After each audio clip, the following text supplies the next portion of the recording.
Hey everyone, and welcome to The Explainer. Today, we're jumping straight into a massive, absolutely fascinating topic. We're looking at how ancient theological texts and modern genetics are literally colliding to decode human ancestry.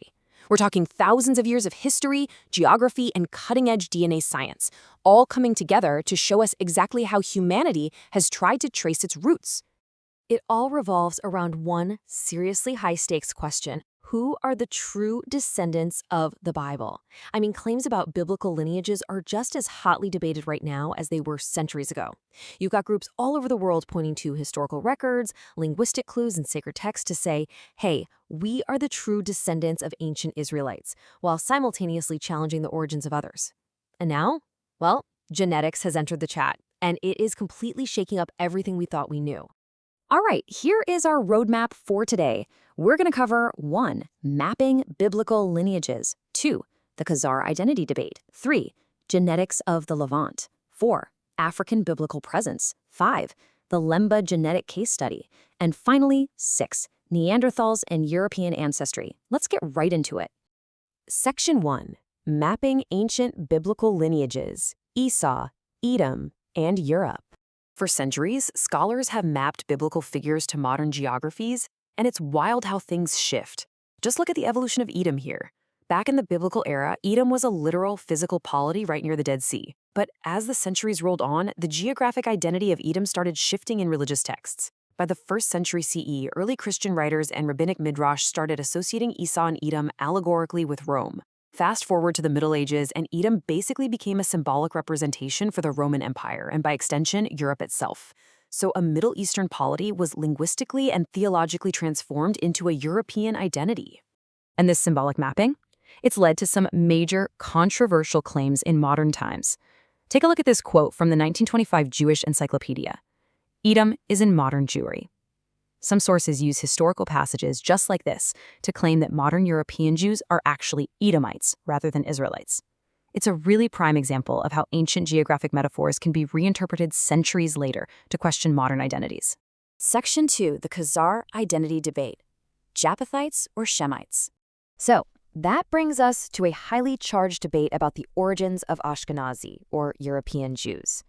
The Khazar theory claims that Ashkenazi Jews aren't Middle Eastern Shemites at all, but are actually Japhethites. The idea is that they descended from Turkic nomads in medieval Europe, specifically a kingdom called Khazaria, who converted to Judaism. Now to be clear, Khazaria was a real kingdom, and history does show a king there converted to Judaism in the 9th century. But this theory claims that this specific kingdom is the primary origin of all Ashkenazi Jews today, basically suggesting they have zero ancestral ties to the ancient Levant. And this perfectly illustrates how modern science actually responds to these historical claims. If we look at the Khazar theory claims on the left and compare them with the genetic and linguistic evidence on the right, the picture clears right up. While the theory claims Turkic ancestry, modern DNA markers actually trace Ashkenazi roots straight back to the Levant, sharing clear ancestry with Sephardic Jews. And linguistically, Yiddish is inherently Germanic, mixed with Hebrew and Aramaic. It literally has zero Turkic roots. And maybe the most conclusive part, DNA extracted from ancient Khazar burials links them to modern Turkic people, not modern Jewish populations. The data firmly points to Levantine roots. Section 3. Genetics of the Levant. Tracing paternal lines. So, what does DNA actually tell us about ancient Levantine populations? We have to be super careful here to distinguish between science and tradition. Let's look at the Cohen modal haplotype, or CMH. Scientists found that many men who identify as Kohanim, which are Jewish priests, share very similar markers on their Y chromosome. The scientific claim is simply that they share a common paternal ancestor from a long time ago. The religious claim is that this specific ancestor was Aaron, the brother of Moses. But here's the thing, genetics cannot prove that ancestor is Aaron without having a verified DNA sample from Aaron himself, which obviously we don't have. So science confirms the shared lineage, but it's the tradition that assigns the name. There is also this ongoing, really intense genetic debate around the E1B1A haplogroup. Some groups heavily debate whether this specific DNA marker existed in the ancient Levant. Now, we only have relatively small sample fragments of ancient DNA so far, but specific genetic subbranches of E1B1A have been found all around the Levant, places like Europe, North Africa, and West Asia. Because these locations geographically surround the region, researchers argue that ancient carriers of this haplogroup almost certainly moved through the Levant at some point. It just goes to show how our understanding of ancient Middle Eastern populations is constantly shifting as new ancient DNA is unearthed. Section 4. African Biblical Presence. Ham, Cush, and Egypt. When we shift our focus over to the African continent, the theological claims are fascinating. Take Amos 9:7, for example. The interpretation of this verse has completely flipped over time. For the longest time, Western commentators read it as a judgment, assuming the comparison to the Cushites, which is a black African population, was a negative thing. But African biblical scholars look at this entirely differently. They see it as a powerful elevation of Africans, showing a universal God who values the Cushites equally alongside the Israelites. And the sources we're looking at heavily emphasize Africa's foundational role in biblical history. For example, theological mapping directly associates the descendants of Ham and Cush with black African populations. Historically, the very first church and monastery in the world were in Africa, and the first country even mentioned in the Bible is Ethiopia, or Cush. Plus, scholars point out that Jesus found refuge and grew up physically and morally in Egypt, in Africa, and never actually visited Europe. Because of this deep Middle Eastern and African grounding, there are strong theological claims asserting that early Christian figures, including early Israelites and Jesus, were of brown or black descent, and absolutely could not have been European or white. Section 5. The Lemba Genetic Case Study, a Convergence of Science and Tradition. This deep connection between African populations and Semitic roots brings us to one of the most incredible stories in modern genetics. Back in 1996, a scientific paper investigated the Lemba. They are a Bantu-speaking population in southern Africa who have claimed Jewish ancestry for a very long time. Historically, they practiced traditions that were totally distinct from their neighbors, things like male circumcision, avoiding pork, and keeping their religious practices highly guarded. For decades, outsiders just wondered if their oral tradition of migrating from the Middle East into Africa was just a myth. Well, the crucial point is sitting right here in the DNA.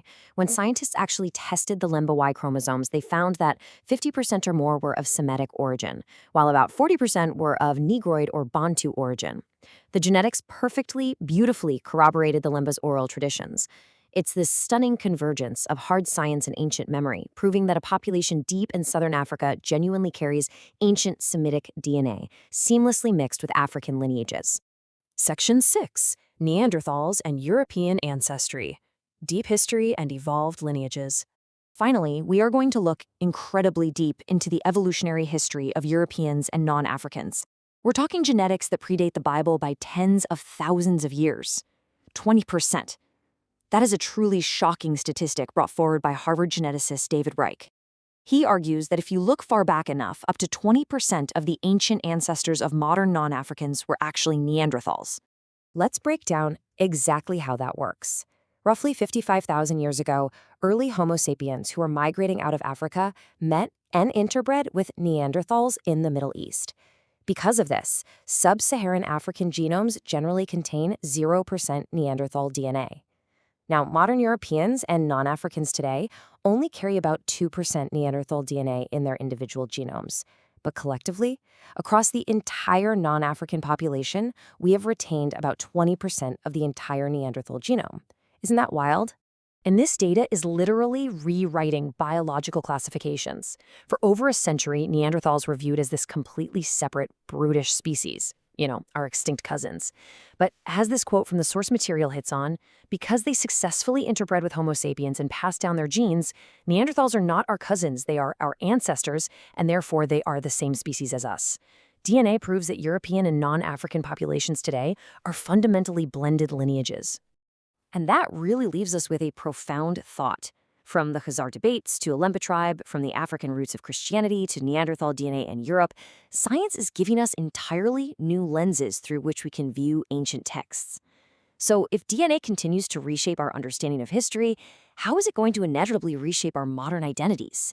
It's definitely something to keep questioning. Thank you so much for joining me on this explainer, and keep exploring those fascinating links between science, history, and belief.